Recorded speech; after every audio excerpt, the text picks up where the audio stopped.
আমি একটি বিশেষ ঘোষণা করছি। জনমুক্তি মোর্চা থেকে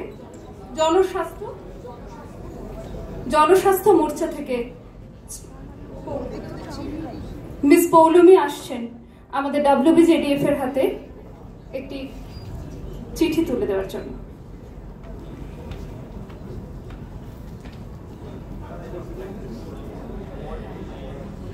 আজকে আন্দোলনের 50 দিন পার করে আমাদের সকলের কাছেই এ কথা পরিষ্কার যে রাজ্য বা কেন্দ্র কোনো প্রশাসনের কাছ থেকেই সুবিচার সহজলভ্য নয়। আমার আগে এখানে যতজন বক্তব্য রেখেছেন সকলেরই বক্তব্য থেকে এটা উঠে এসেছে যে আন্দোলনকে স্তীমিত করার সময় এটা নয়। সকলেরই দাবি আন্দোলন তীব্রতর হোক। আমি পৌলমী জনস্বাস্থ্য মোর্চার সদস্য। জনস্বাস্থ্য মোর্চার তরফ থেকে জুনিয়র ডাক্তারদের নেতৃত্বের হাতে আজ আমরা এই চিঠি তুলে দিতে এসেছি। আমরা প্রথম দিন থেকেই এই আন্দোলনে রয়েছি।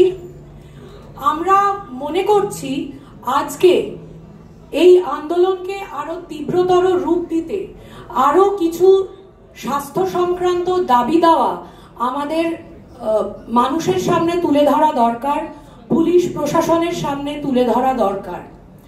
আমরা দেখছি আন্দোলনের 50 দিন পার করার পর আমাদের শহরে জমায়েত নিষিদ্ধ করা হচ্ছে। তিলোত্তমার মৃত্যু একটি প্রাতিষ্ঠানিক হত্যা ছিল, সে আমাদের সকলের কাছেই পরিষ্কার।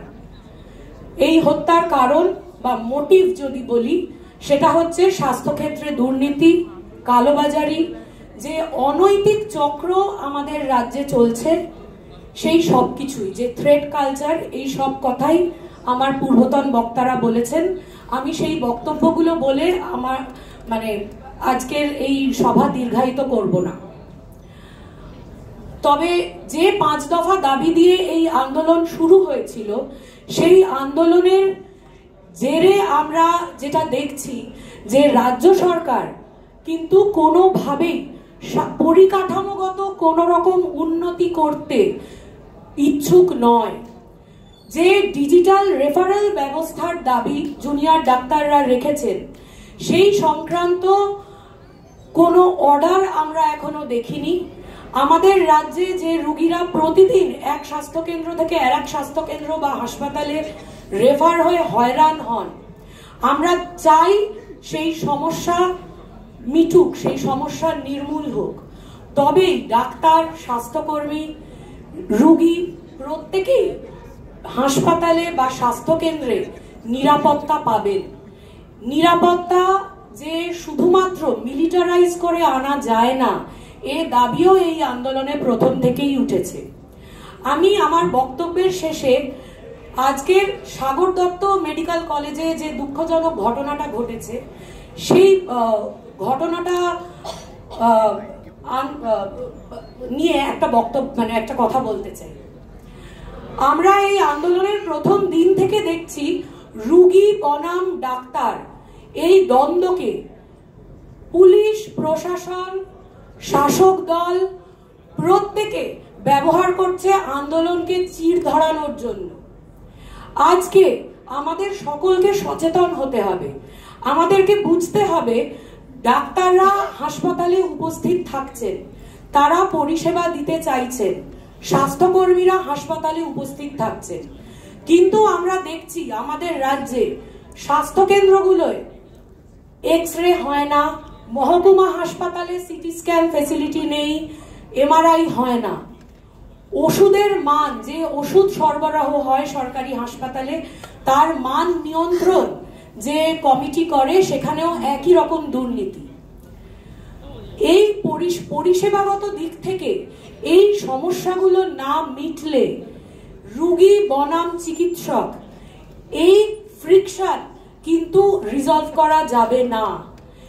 জুনিয়র ডাক্তাররা বারবার বলেছেন পরিকাঠামোগত উন্নতি ভীষণভাবে দরকার হাসপাতালের নিরাপত্তার প্রশ্নর সমাধানের জন্য।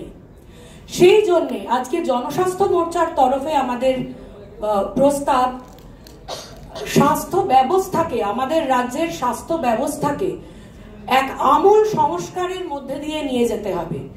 তাই এক বৃহত্তর জনস্বাস্থ্য আন্দোলন আমাদের গড়ে তুলতে হবে।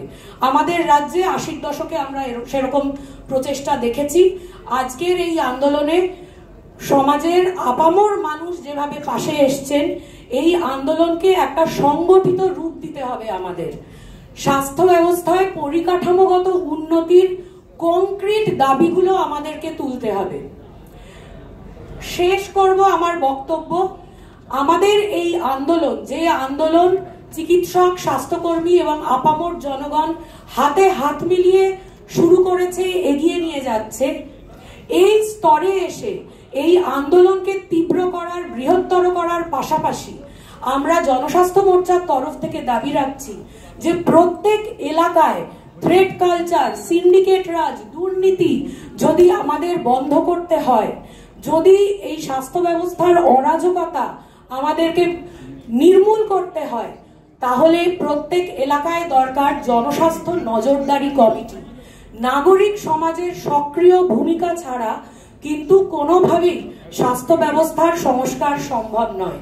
যেরকম হাসপাতালের ভেতরে, স্বাস্থ্য কেন্দ্রের ভেতরে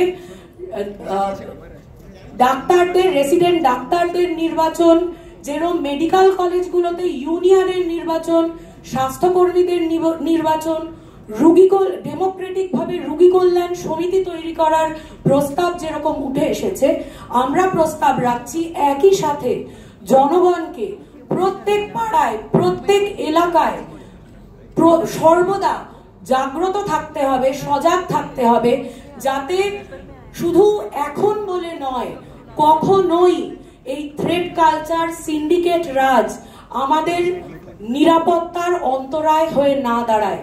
সেটা শুধু স্বাস্থ্যক্ষেত্রে নয়, এই দাবি আমরা রাখছি সমাজের সর্বত্র। ধন্যবাদ।